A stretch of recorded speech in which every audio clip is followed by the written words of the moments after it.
પોરબંદર જિલ્લામાં ભારે વરસાદના કારણે પાણીમાં ફસાયેલા 21 વ્યક્તિઓને કોસ્ટગાર્ડ દ્વારા હેલિકોપ્ટર મારફતે એરલિફ્ટ કરવામાં આવ્યા હતા અને તેઓનું રેસ્ક્યુ કરીને નવું જીવન આપ્યું છે। બીજી તરફ પોલીસે પણ કોટડા ગામે વાડી વિસ્તારમાં ફસાયેલા પરિવારનું રેસ્ક્યુ હાથ ધર્યું હતું। પોરબંદર જિલ્લામાં છેલ્લા 2 દિવસથી સતત ભારે વરસાદ પડી રહ્યો છે, જેને કારણે ઠેર ઠેર વરસાદી પાણી ભરાયા છે। ગ્રામ્ય વિસ્તાર તેમજ ખાસ કરીને ગેડ પંથકના ગામડા જળબંબાકાર બન્યા છે।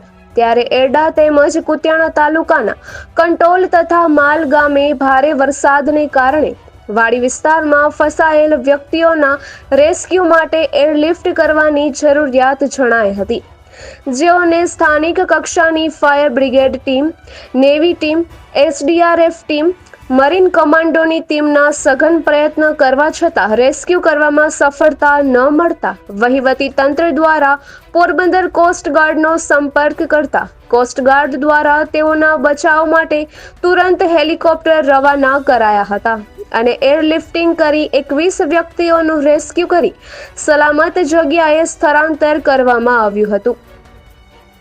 ઉપરાંત માણાવદર તાલુકાના વેકડી ગામના વાડી વિસ્તારમાં રહેતા લોકોનું પણ કોસ્ટગાર્ડ દ્વારા આ ઓપરેશન દરમિયાન રેસ્ક્યુ કરવામાં આવ્યું હતું તથા તેઓને સલામત સ્થળે રાખવામાં આવેલ છે, જેમાં એરડા ગામે 5, કંટોલ ગામે 4 તથા માલ અને વેકરી ગામે 6 મળી કુલ 21 લોકોને નવું જીવન આપવામાં આવ્યું છે, જેમાં કેટલાક ખેત મજૂરનો પણ સમાવેશ થતો હોવાનું જાણવા મળે છે।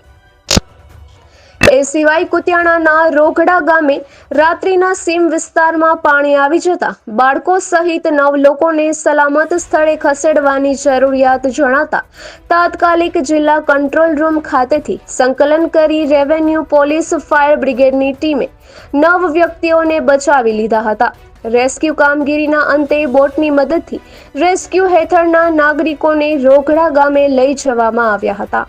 ઉપરાંત મોરાણા ગામે સીમ વિસ્તારમાં એક વ્યક્તિ પાણીમાં ફસાયો હોવાની માહિતી મળતા આ વ્યક્તિને સલામત સ્થળે બહાર કાઢવા માટે નેવીની મદદ લઈને રેસ્ક્યુ હાથ ધરી કામગીરી કરવામાં આવી હતી।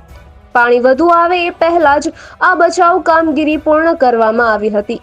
એ સિવાય કુતિયાણા શહેરમાં પણ પાણીમાં ફસાયેલા 4 લોકોનું ફાયર ટીમ દ્વારા રેસ્ક્યુ બોટની મદદ વડે રેસ્ક્યુ હાથ ધરવામાં આવ્યું હતું અને ચારેયને સહી સલામત બહાર કાઢવામાં આવ્યા હતા।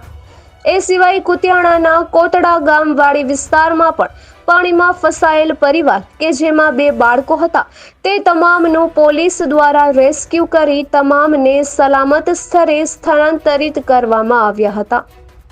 નિપુલ પોપટ, પોરબંદર ટાઈમ્સ।